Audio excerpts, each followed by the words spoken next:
Are you hungry for more than just a college degree? Do you have the ability and drive to become a leader? The Leaders Training Course is a 28-day camp that gives you the best leadership development in the world. It showed me my weaknesses, it made me stronger. It's an opportunity for you to grow as a person. You can go into the job market with skills that people want. Really fun experiences. I had a good time here. Call our toll-free number or stop by Barnard Hall for more information.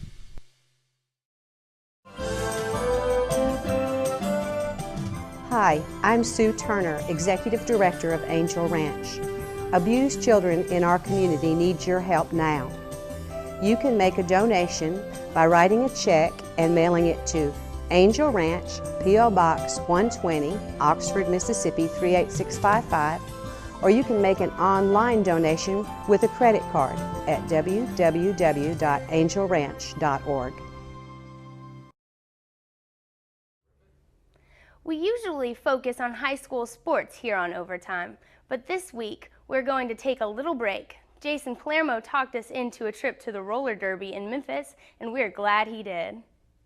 I'm a roller derby virgin and just grew up with roller derby on TV and loved it. Couldn't wait for it to come here. For a girl to come in, be a derby girl, she's got to be 21.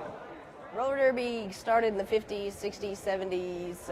It was basically bank track. The rules are different from the flat track that we play today. It was less of a sport in the sense that it was done more for the fake fights and the money in the crowds. And I don't really know why roller derby stopped. I guess it just wasn't that popular anymore.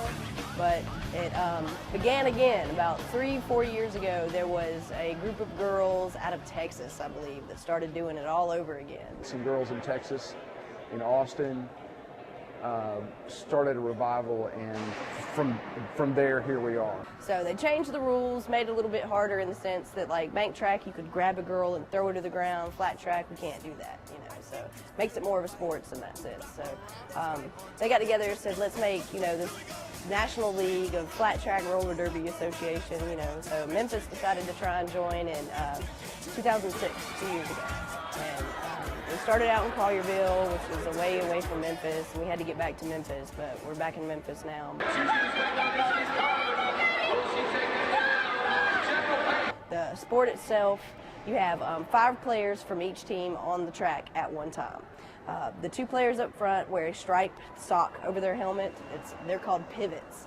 And the 2 in the middle, you have 2 people in the middle, 1 inside and 1 outside, and then you have a power blocker in the back. And this is from each team, and they can be staggered any way, shape, or form. You've got 20 seconds in between jams to get in your position. Playing offense and defense at the same time, your pivot is like your free safety meets your running back. You know, they're trying to, on defense, I'm the last line of defense because I'm up front of the track.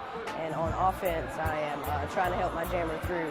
And then in the middle, you've got your middle blocker, which you usually want some thickness to her. You know, you want her to be more like a lineman, so she can hold that inside line for you. And then you've got your outside blocker, which you want them to be more like kind of like a linebacker, because you want them to be big to put a lick on somebody, but at the same time, you need that agility. They got to be able to get back and forth across the pack. And then you got your power blocker. That's like your nose guard meets your center. You know, they're in the back, and that's the first person the jammer gets to. Whether if it's offensively, you know, she's going to be the first person to whip the jammer, help her around, and stick her.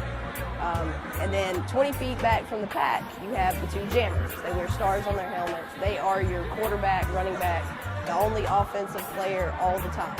All they do is offense, you know. I mean, they really don't want to do any defense because they're the only ones that score points. And the way it goes is you set up a jam, you've got your pack up front, your jammer's back here.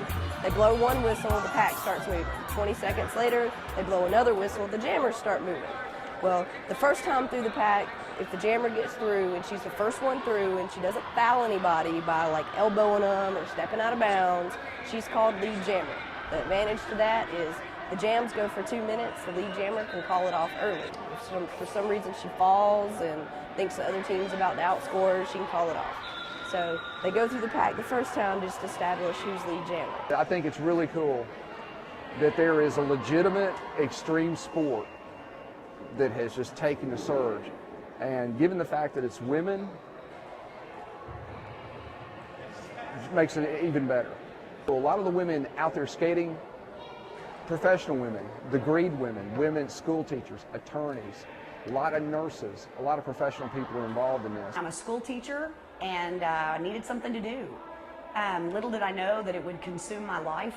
And I've got a lot of respect for anybody who's going to come out here, put some skates on, go as fast as they can, and run the risk of getting their ass knocked off. I mean, it's brutal out there.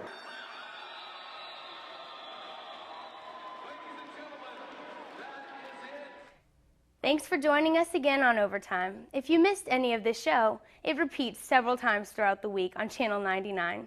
The stories and other information are also available on our website, highschoolovertime.com. I'm Sarah Carey. Thanks for watching, and we'll see you next week.